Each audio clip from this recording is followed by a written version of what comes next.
Taliwala sa panahon ug dapit nga imong ginapuy-an, ikaw nakakita, nakadungog ug nakapamatuod sa mga pag-antos, mga kalisod, mga pagdaog-daog ug pagpanamastamas ug pag-abuso sa katungod ug dungog sa tao.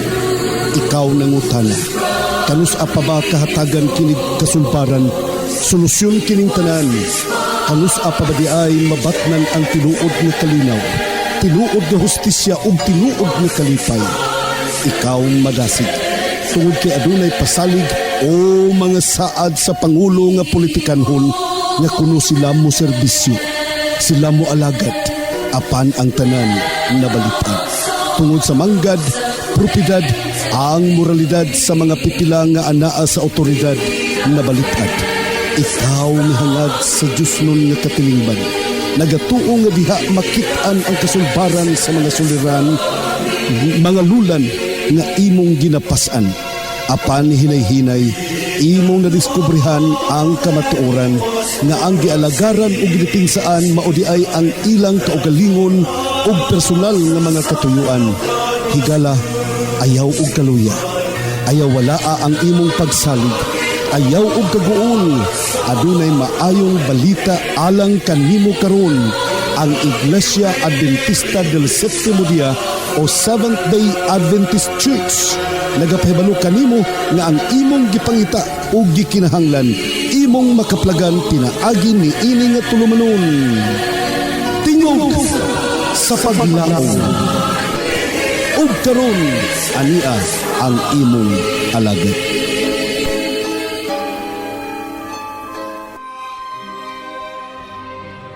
Crowds have lined the narrow street to see this man from Galilee.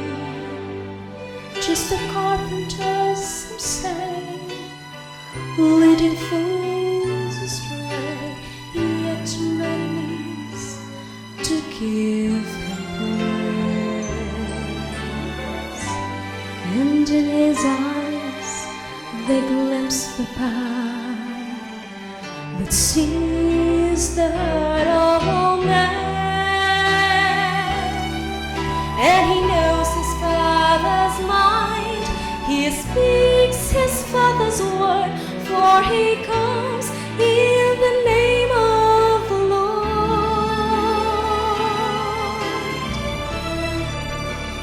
There is strength in the name of the Lord.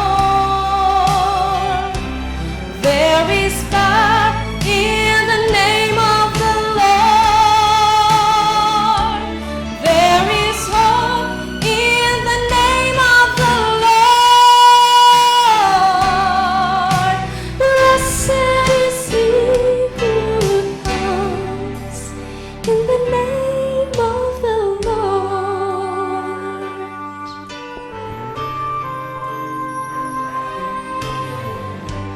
And when my plans have fallen through, and when my strength is nearly gone, and if there's nothing left to do but just depends on you and the power of your name,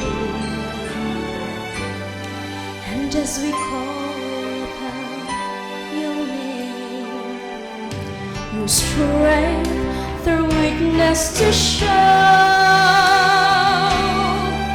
we can know the Master's plan, extend the Master's hands, for he comes in the name of the Lord.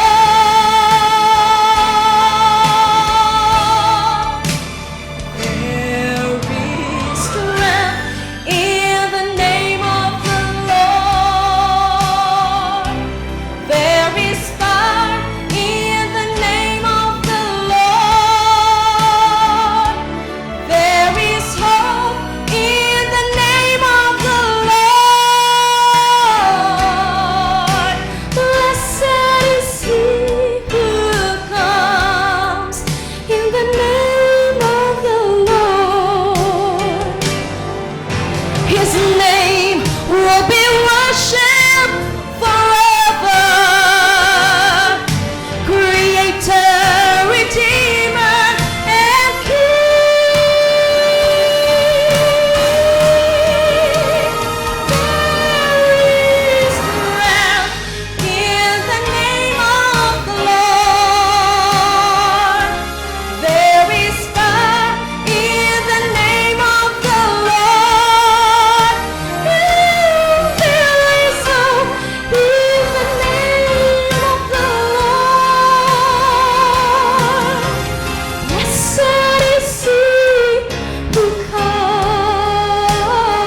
Magampo ta, amahan namo na ikaw sa kahitasaan sa mga langit.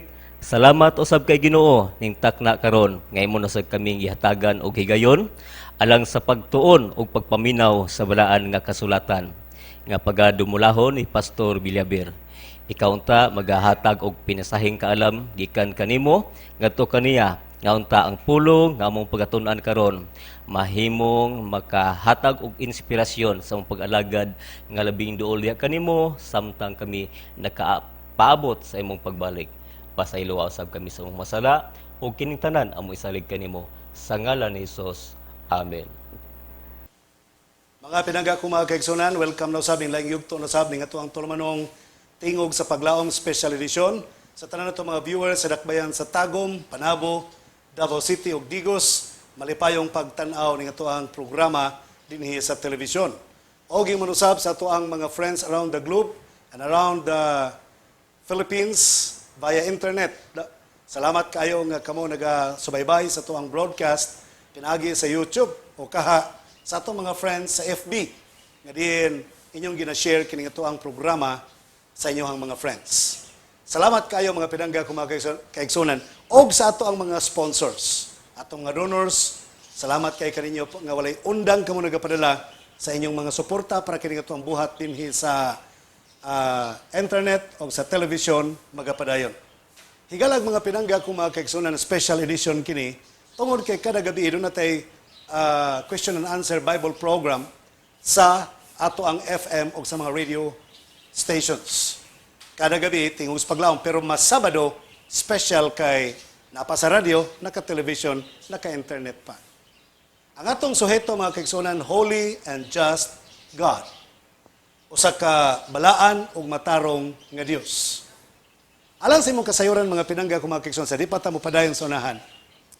Ang atong lesson karon sa sukat pa atong last 2 weeks nga milabay, nagatagi kini sa libro ni Osias. O ang libro ni Osias, mga kaigsunan, sinulat ka na ni Manalag na Osias, samtang dito siya naga-revive o naga-ministeryo sa yuta sa Northern Kingdom of Israel.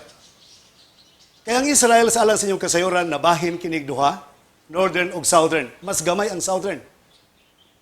Kining duha ka mga nabahin, mga kaigsunan, pareho sila nga mga nangaluya sa pagalagad o bitalikod gikan sa atong Dios. Sa Northern Kingdom, si Osias ang sulugoon sa Ginoo dito nga propeta. Samtang sa Southern Kingdom nga maong Hudia or Huda, si Prophet Joel ang gigamit sa Ginoo dito dapita sa pagpahat sa mensahe sa atong Dios alang kanila. Karong sa manahuna, atong gitun-an nga ang kinabuhi ni Propeta Joel kauban sa tibuok Huda, mga kaigsunan. Busa, ang usbon ko, ang uluhan nagkanayon, a holy and just God. Balaan ug matarong nga Dios. Sa libro ni Propeta Joel, Kapitulo 2, versikulo 11, naari na nakarecord ang atuang memory text nga nagkanayon, mga kaigsunan. Atong basahon. The Lord thunders at the head of His army. His forces are beyond number, and mighty are those who obey His command. The day of the Lord is great. It is dreadful. Who can endure it? Nining mga taknaa, mga kaigsunan, o nining si manahuna sa atong pagtuon. Atong nasabtan, o kung sabot pasabot sa dreadful day of the Lord. Makalilisang adlaw sa atong Ginoo. O kining gisgutan, mga kaigsunan, nga kinsay makalahutay niini. Ang dreadful day of the Lord, mga kaigsunan, it is a judgment day, ang buti pasabot. Nganong dreadful? Because once that God will execute His judgment, dunay mga krisis nga iyahang gamiton, mga kaigsunan, to call the attention of the sinner. Ang punto sa tuang pagtuon karon mao kini, that God can use crisis to make His people sensitive to both their dependence on Him and their need for spiritual renewal and reformation. Ang kausa ni Propeta Joel mga kaigsunan para sa Southern Kingdom of Israel. Pareha gyapon sa kang Osias. Revival and reformation, renewal and reformation. The same with Prophet Joel. Renewal and reformation. Mga pinanggag ko mga kaigsunan ko imong tutukan pag-ayo ang nahitabo sa Juda. Grabe nga mga kastigo ang nadawat mga kaigsunan. Joel 2:31. On the massive locust plague and severe drought that were devastating the southern kingdom of Judah, the prophet Joel, contemporary of Amos and Hosea, sees a sign of a great and dreadful day of judgment. Paminawan ninyo mga pinangga kung mga kigsunan, unsa pag-describe ang nahitabo nga katalagman or disaster sa tibuok Hudiya mga higala. Gitawag ni siya og usa ka national disaster. National disaster mga kaigsunan in the sense. Kag imong basahon ang suratan ni Propeta Joel, Kapitulo 1, versikulo 1 hangtod sa 12, hilabihan ang kalamidad nga nahitabo sa agricultural society.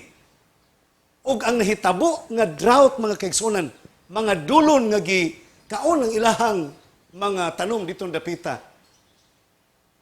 Kadto nakahatag og pagbati, sensitibong pagbati sa mga farmers sa pagpangutana silang kaugalingon nganong nahitabo kini. Kaya naapektuhan ang ilahang mga tanom, ang ilang mga harvest, ang ilang mga oil, ang ilang mga wine niadtong tungura. Usa ka ecological problem ang nakit-an mga kaigsunan. Usa ka dakong problema kini nga ilahang giantos niadtong tungura. Aron ninyong masabtan mga kaigsunan, kung unsa ang nahitabo kining usa na to pagsabot ang disaster sa agricultural land sa Israel. Muadto ta sa kining gitawag og Deuteronomio kapitulo 8, 28, versikulo 38 nagkanayon. You shall carry much seed out to the field, but gather little, for the locust shall consume it. Bisan pa sa panahon pa ni Moses mga kaigsunan, ipasabot ng daan that when God shall be dismayed of the performance of the commitment of the people of Israel, the Lord will send locusts to them. Kanang locust mga kaigsunan, dagko pa na kaysa mga dulon, apan-apan.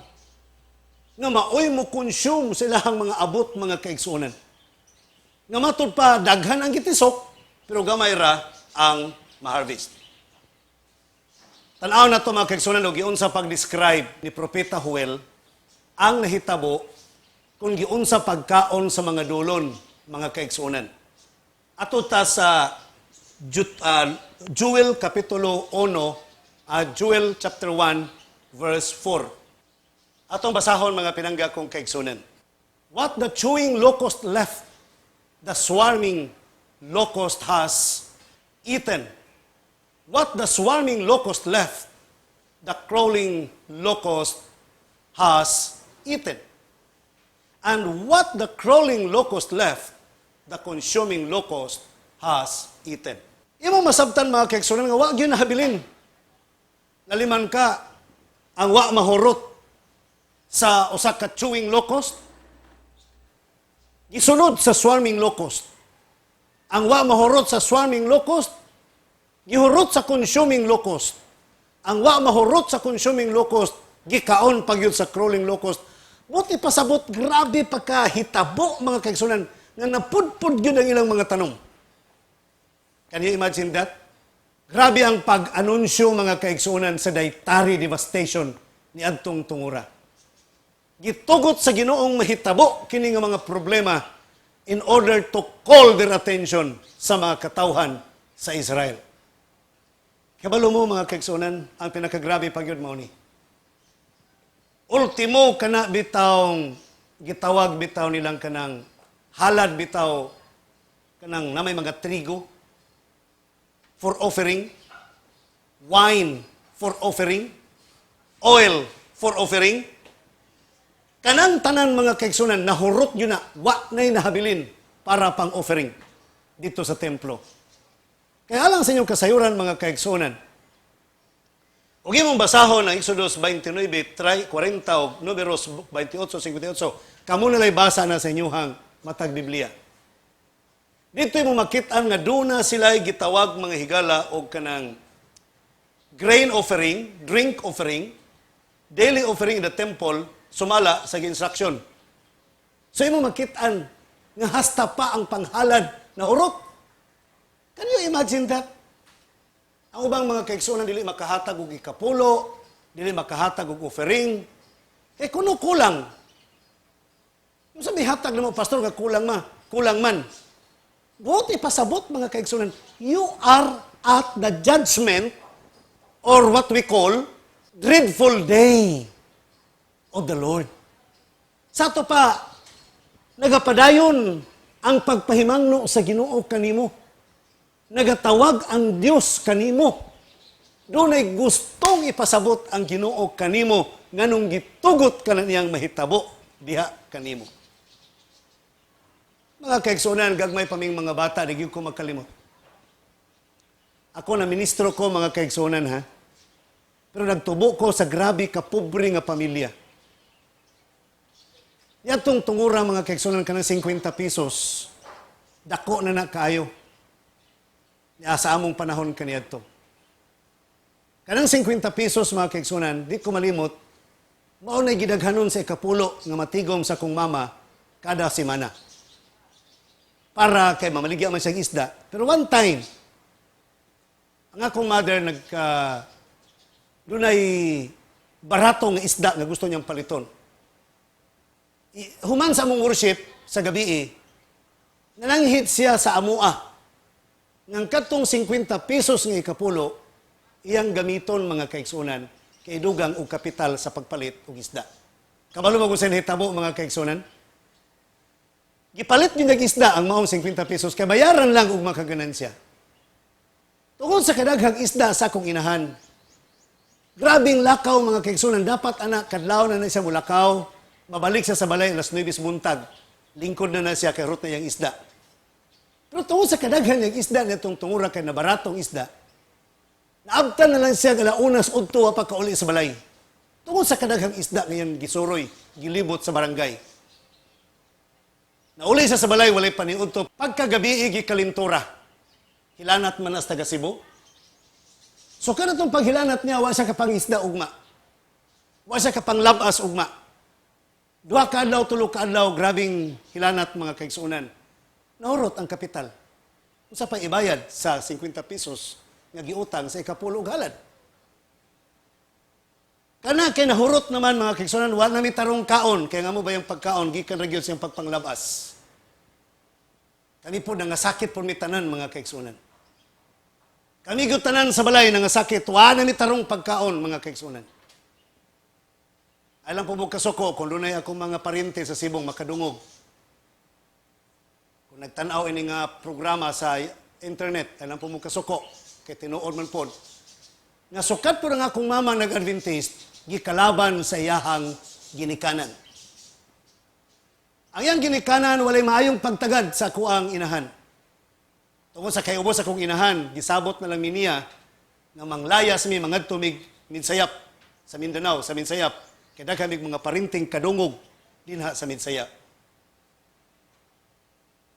Ang among lula bahalag nagkapait na migmayo ng hapit na ni mga matay, di gyud sa mutabang kay lagi tungod nganong nag-Adventista ang among pamilya. 2 ka Sabado mi kasimba mga kaigsunan, kay duha na kasimanang naglubog sa banig kaming tanan. Ang akong mama makaistorya pa man, gitapok mi tanan. Siya nga tong sala kay gigamit ang 50 pesos na halad og ikapulo. Mag-ampo ta mga itagpasaylo sa Ginoo. Nag-ampo ni mga igsoon, gahilak akong mother nga gaampo. Ingon ang akong inahan, Ginoo, ang pinakaunang kwartang musulod karon kay Bernis man to mga igsoon. Amo ginadayong ihatod dito ikapulo. Bahalag pila ang musulod karong adlaw. Amo gyud ang ihatod dito sa simbahan pagkaugma. Ang problema may igsoon, unsa may ihatod, unsa may inkamon ng adlaw nga wa naman may baligya. Kamo daw, huna-hunaa daw ninyo. Pero naami mga kamunggay sa tukaran, mga kaigsunan. Nga ang mga silingan na anad nga mangayo o kamunggay sa muang tukaran. Musinggit lang, ayo, mangayo mi o kamunggay. Mingon po may kuha lang. Sa kadaghang panahon na nahitabo nga ang mga tao mangayo o kamunggay, human yun sa among ampo, mga kaigsunan. Nagpusot-pusot ang mga tao, dili mangayo o kamunggay, mupalit o kamunggay, mga kaigsunan. Laktod pagkasulti, sa tibuok, adlaw, nakatigom mi og piso kapin. Kaya maro ba yun presyo sa una, mga kaigsunan? Kamu tingaling mga batanon na minaw karon masyak mo sa kong presyo nga gilitok. Katong piso kapin nga natigo, mga kaigsunan, nakapamalit na may atog mga pan o unsay mo makaon-kaon for the day. Abi ninyo, ikuhaan gito gikapulo ba? 15 centavos, mga kaigsunan. Wala mi ikapamiliti paingog Capitol Center Church. Ang among balay naa sa Camagong, Cebu. Mubaktas pa kag mga sobra kilometros nga baktason, mga kaigsunan. Sa Cebu ra ba sa syudad, lisod ning magbaktas ta, mga kaigsunan, na daghang sakyanan magagiagi sa imong tungod. Murag kapoy yung kay ibaktas niya, magsakiton pa yun. Nanimba ni tanan, mga kaigsunan, ang tuyo, bahalag ikalintura, ihatod gitong 15 centavos, mga kaigsunan. Ihatod sa simbahan. Nanguli ni mga way klarog paniud to, mga kaigsunan, kay way bugas gyapon sa balay. By faith na lang yun, kay giuli ang tithes, mga kaigsunan. Pag-abot na mo sa mong balay, pastilan ang among lola nga grabe kayong kasuko nga nung nag-adventista mi. Nag-hire og jeep, mga kaigsunan, nagpakya og jeep. Pag-abot na mo dito, di kasulod sa mong balay, nangasaba pa, kadugay pa ninyong nangabot. Ganina rami gaatang, gadag sa kasakong bugas humay, gadag mga tinapa, mga bulad, mga pan, mantika, asin, tuyo. Tanan, kumpleto, mga kaigsunan. Pastilan ang lola nga hilabihan kasuko sa amo, maupay naghatod og grabing panalangin sa amo ang puloy-anan, mga kaigsunan. You see, nakuha ninyo ang punto sa kuang istorya, mga kaigsunan. Ang Ginoo, mutugot siya sa mga kalabidad. Itugot niya ang krisis nga mahitabo just to call our attention aron pag-examine sa tong kaugalingon ug diin ta nga sipyat, mga kaigsunan.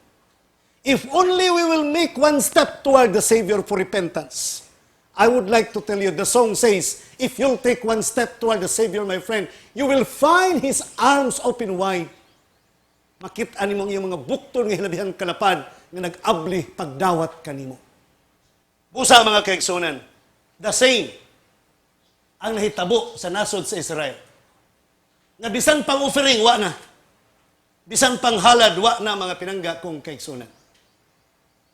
Pero ang nakalindot sa Ginoo, mga higala, mo na yun, ang Dios balaan og matarong. Kaya bisan todo iyang gi-execute ang iyang judgment, mga kaigsunan. Pero doon ay paglaom ng iyang gihatag. And that was the promise of the pouring out of the Holy Spirit. Sa Joel Kapitulo 2, 28 hangtod sa 29, mga pinangga kong mga kaigsunan, imong malantaw, imong makita, imong mabasa, mga kaigsunan, sa maong bersikulo, nga ang Diyos nagasaad sa pag-abot sa balaang espiritu. O gato pong tunan ng balaang espiritu, mga kaigsunan, balaang espiritu, comforter. Ang balaang espiritu mo ay muhatag og dugang gahom, kadasig, inspirasyon, ang balaang espiritu. Sa ato pa, bisan sa taliwala sa kalisdanan, nga gitugot sa Dios nga may tabo sa nasod sa Israel, gumikan sa ilahang mga kapakyasan o kasalanan, ang Dios nagpadala og saad sa balaang espiritu para maoy mulipay sa mga katawhan ditong dapita. Mga pinangga ko, mga kaigsunan, the Lord promised in the last days that He will pour out His Spirit sa iyang mga katawhan. O kining promise niya sa Joel 2:28 to 29, natuman kini mga higala sa Acts chapter 2 hangtod sa 21. Natuman kini mga kaigsunan. Buti pasabot nga ang last day nga saad sa pouring out of the Holy Spirit mga kaigsunan, dito nagsugod og katuman sa panahon sa Pentecostes, sa panahon sa mga apostoles nga 120 ka mga apostoles nga nagtapok dito sa maong upper room, gipangtugdungan sila og murag mga dila sa kalayo sa balaang espiritu. Maybe we will read the verses in toto, in verbatimly, maybe later. Karong taod-taod mga pinangga ko mga kaigsunan. Ato makit-an dinhi nga atong masabtan nga magnunot mga kaigsuonan ang pagbubo sa balang espiritu, pero dunay mag-una mga supernatural nga mga phenomena nga mahitabo sa kalangitan. Ang bituon mungit-ngit, ang adlaw di na muhatag sa iyahang silaw, ang bulan mupula. Doon ay mga mahitabo sa heavenly bodies, mga pinangga kong kaigsunan. Si Ellen G. White, matud pa niya. Ellen G. White, The Great Controversy, page 11, matud pa niya. In immediate connection with the scenes of the great day of God, the Lord by the prophet Joel has promised a special manifestation of His Spirit, according to Joel chapter 2, verse 28, that this prophecy receive a partial fulfillment in the outpouring of the Spirit on the day of the Pentecost, but it will reach its full accomplishment in the manifestation of divine grace, which will attend the closing work of the gospel.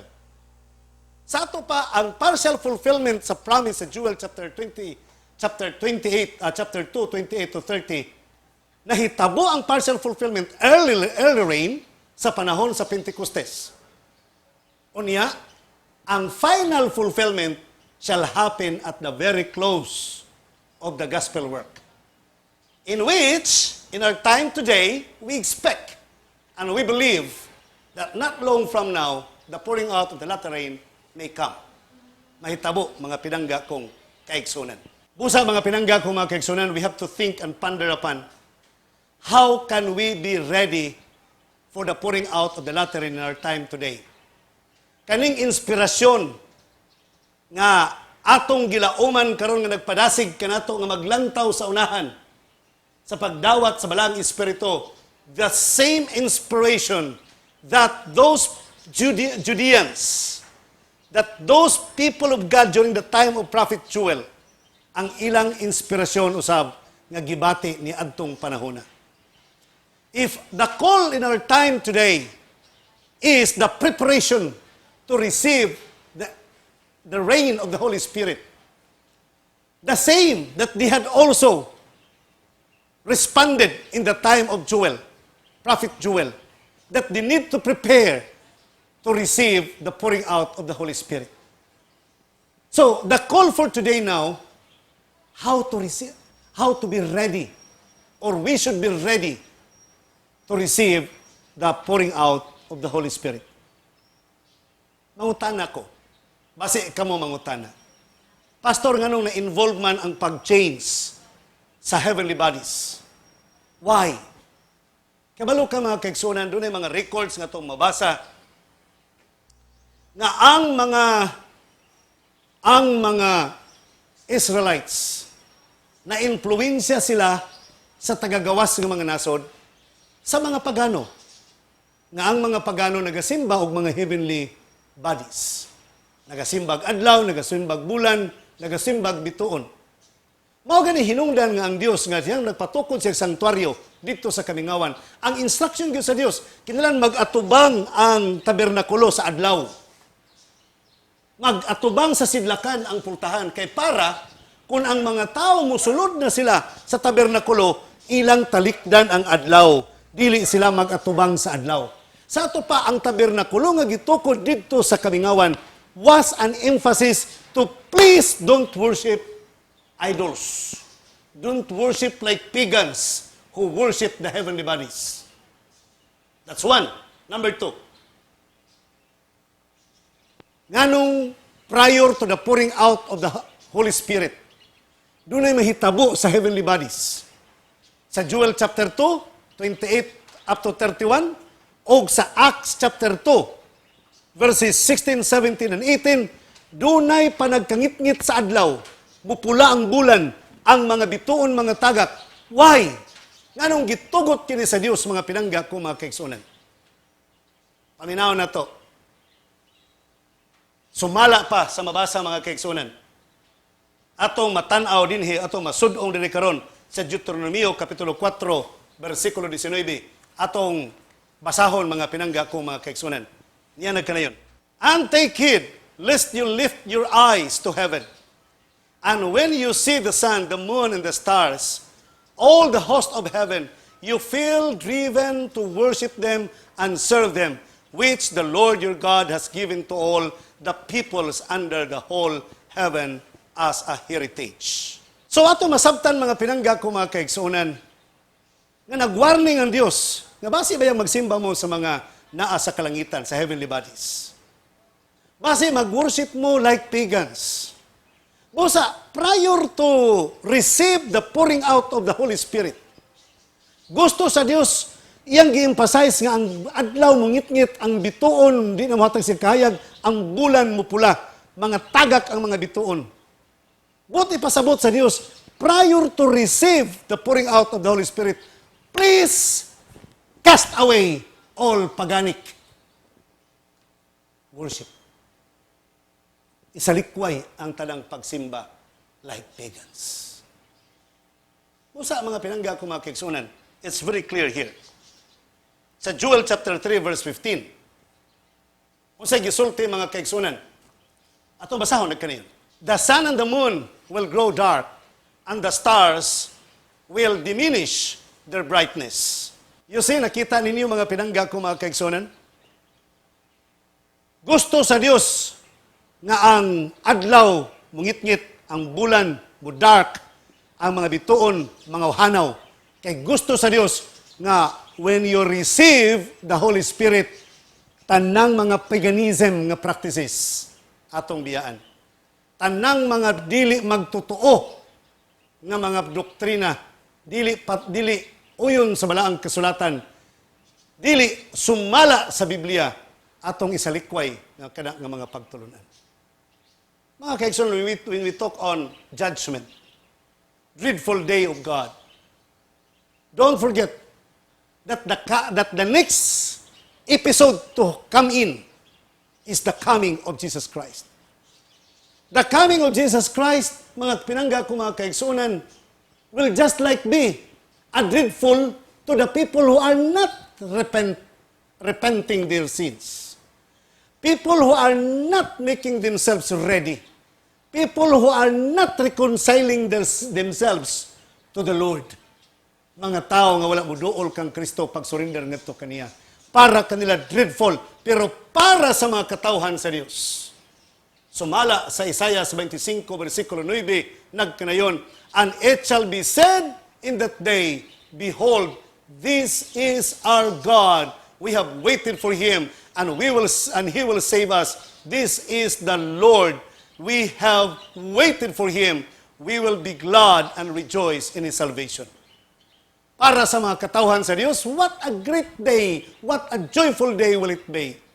Pagkadako nga kalipay mga kaigsunan, kung mahitabo ka na ang pagbalik sa atong Ginoo.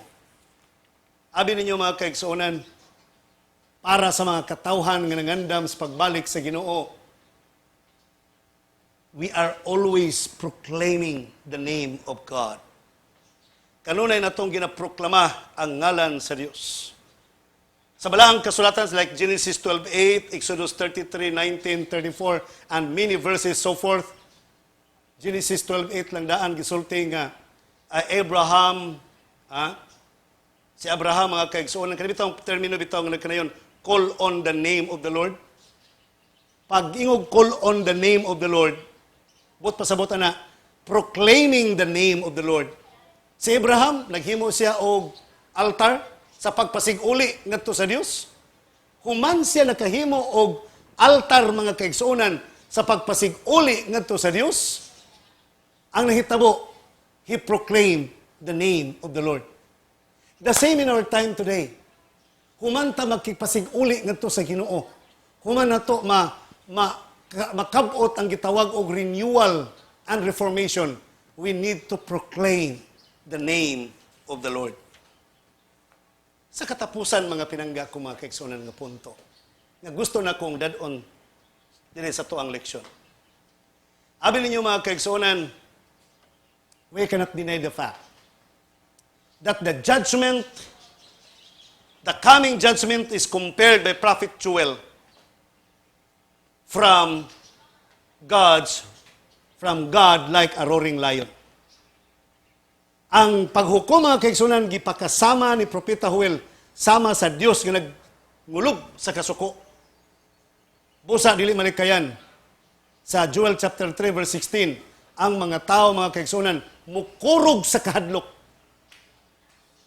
Pero para sa mga katawhan niya nga nagaduol gadto kaniya, nagapangayo sa iyang grasya ug kaluoy, ang paghukom sa Dios is salvation. It is salvation, mga kaigsunan. Do you know why? When Jesus was here on earth, iyang gipadako og unsa gyud ang gugma sa Dios alang kanatong tanan. Yes, judgment to those who don't surrender to the feet of Christ, to those who don't surrender and receive the grace of Christ. Para kanila dreadful day, and God, the judge, is like a roaring lion. Pero para kanato, kanimo, nga niduol kang Kristo o naka-avail siyang gugma, receive the promise, please. The judgment shall never become a dreadful day to you, but the judgment shall become a salvation to you. Paminawan ninyo ang gisulat ni San Mateo, Kapitulo 10, 28 hangtod 31. Ato basahon. And do not fear those who kill the body, but cannot kill the soul. But rather fear him who is able to destroy both soul and body in hell. Are not 2 sparrows sold for a copper coin? And not one of them falls to the ground apart from your Father's will? But the very hairs of your head are all numbered. Do not fear, therefore, you are more value than the sparrows, than many sparrows. Sa imong nasabtan, mga pinangga ko, mga kaigsunan, ang punto nga bisan ang Ginoo sa kapungot nagahukom siyang mga katawhan, but still para sa mga tao nga nahigugma nga nagasurrender ngadto kaniya, ang iyang gugma nahimong shelter sa mga katawhan sa atong Dios, mga kaigsunan. God shall become a shelter for them. Ang gugma sa Dios nalimang ka. Kamong mga bana nga naminaw karon. I-declare magyud ka nahigugma ka sa mga asawa, ang pangutana nakaihap ka sa lugas sa buhok sa mga asawa. Likewise, ang mga asawa na in love ka sa imong bana, nakaihap ka sa lugas sa buhok sa imong bana. Wala. Pero sa diha nga ang Dios pangingog, I love you. Bisan pang magdagan ang judgment, ang krisis sa kalibutan, ang drought, ang disaster, ingon ang Ginoo, walay mahitabo kani mga di pagbuot samahan, ang imong mga buhok, akong panalipdan nga di mahulog. Akong proteksyonan imong buhok, way makatandog kanimo, kay giihap ko og pila ka buok ang imong buhok. Kana mga kaigsunan, idiomatic expression kana. Buti pasabot, extreme love ang giandam sa Ginoo para sa iyang mga katawhan sa panahon sa judgment. Busa, mga pinangga ko, mga kaigsunan. Usbon ko, buot ipasabot ni Propeta Joel nga ang paghukom para sa mga tao nga dili moduol kang Kristo, dreadful day of the Lord. Pero ang paghukom para kanimo ug kanako na dunay kasing-kasing nga mahinulsulon, andam moduol sa gugma ni Ginoong Hesus. Judgment is a salvation. Sa katapusan, mga kaigsunan, gusto na kong basahon kining sulatan ni Ellen G. White na nakasulat sa Christ Object Lesson, pahina 158 nagkanayon. We must know our real condition, or we shall not feel our need of Christ's help. We must understand our danger, or we shall not flee to the refuge. We must feel the pain of our wounds, or we should not desire healing. Sa imong masabtan mga pinangga ko mga kaigsunan. Matod pa ni Sister White, kung sa may ato ang himuon na ni karon. Ato bang tanaw ng atong tinor nga kondisyon? Ato pang dawaton nga kita nagkinahanglan tang muduol ni Kristo? Nang inahanglan ba ta sa gugma ni Kristo mga kaigsunan? Nasabtan ba nato ang katalagman sa atong espirituhanong kondisyon nga atong giatubang karon? Kinahanglan ba ta nga mudangop sa refuge nato nga mao si Kristo? Kinahanglan bang atong bation ang kasakit sa mga samad? Or ato bang kinanglanon ang kaayuhan sa ato ang espirituhanong panginahanglan?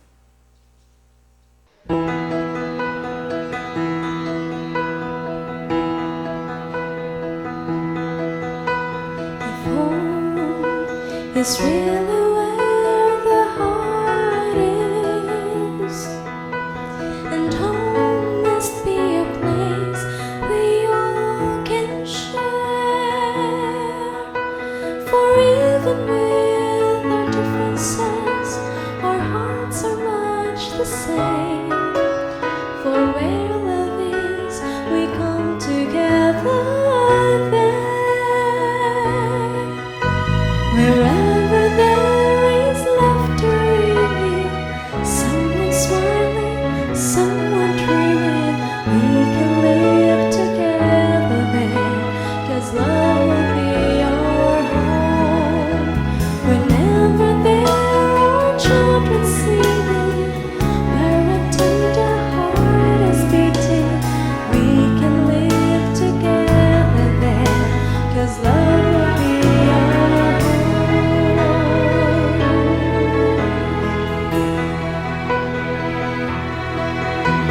If our hearts can be a family,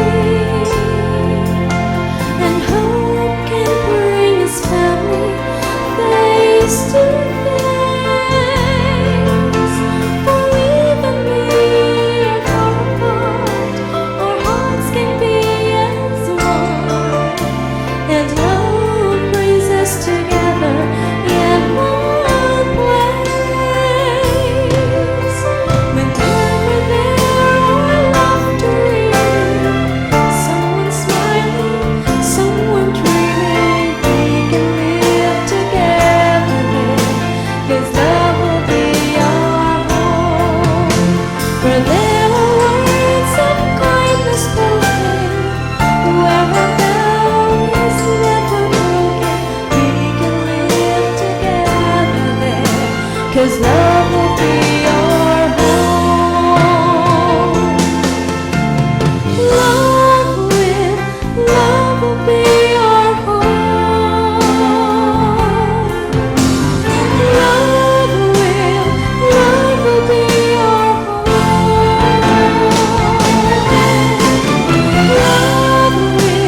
Love will be our home.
igsoon sa katapusan mag-ampot ta.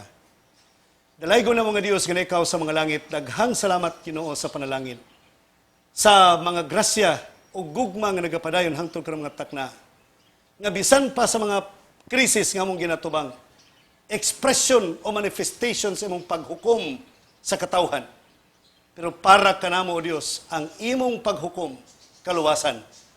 Bisan patuod sa mga tao nga di mo duol kanimo para kanila katalagman o kadimalasan. Pero usbon ko, nalipay kami sa imong judgment. Kaya ang imong gugma nagauban sa panahon sa paghukom. O kaming tanan mudangop sa imong gugma. Kaya ang imong gugma may amo ang dalang panan aron dili kami mahilis sa panahon sa imong paghukom kanamo. O ang imong paghukom mahimong kaluwasan sa matag usa kanamo. Bendisyon ni ang tanan nga mga nagalantaw ni nga programa karon. Nagatan-aw ni nga programa, tanan nga nagapaminaw ni nga programa.